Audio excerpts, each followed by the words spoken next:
Parshat Vaera is a blockbuster Torah portion.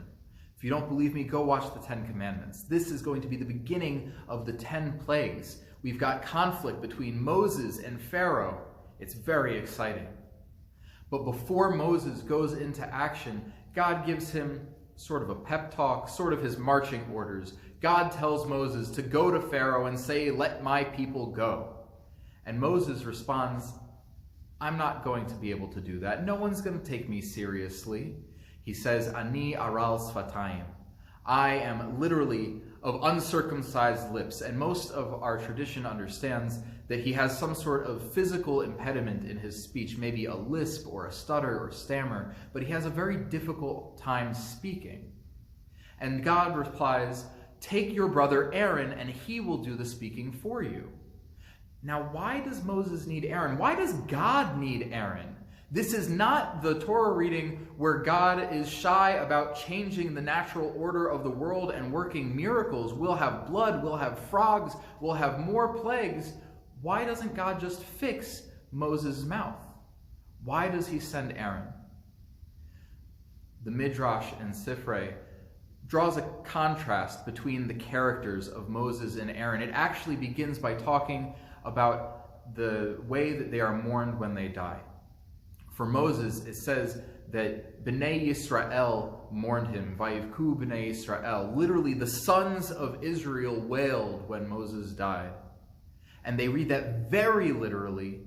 Only the sons, only the men. What about the women and the children? As opposed to Aaron, when Aaron passes away in the book of Numbers, it says that he is mourned by Kol Beit Yisrael, all of the house of Israel. It goes on to say, well, Moses is the character of rebuke. Moses is the one who tells them what they've done wrong. He has the prophetic necessity to explain to the people where they have misstepped. Whereas Aaron is defined by being Ohev Shalom, V'rodef Shalom. He is a lover of peace. He is a pursuer of peace. When couples have an argument, it's Aaron who goes and makes sure that they make up.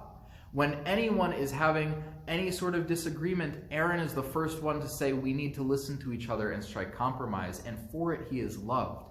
And for it, the Midrash also tells us elsewhere that he teaches a lot of Torah. He sets a lot of people on the right path. People listen to him. Moses, on the other hand, Moses has a temper. Now, it's a righteous temper. He gets angry because the people are sacrificing to a golden calf instead of to God. He gets angry because they won't listen. But rebuke and anger only take you so far.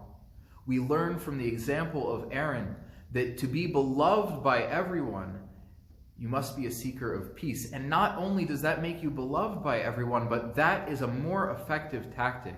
The phrase that you draw more flies with honey than vinegar comes to mind.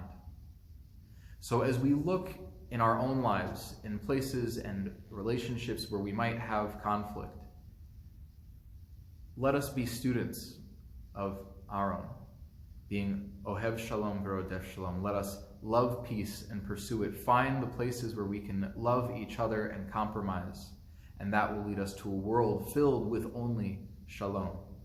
Shabbat Shalom.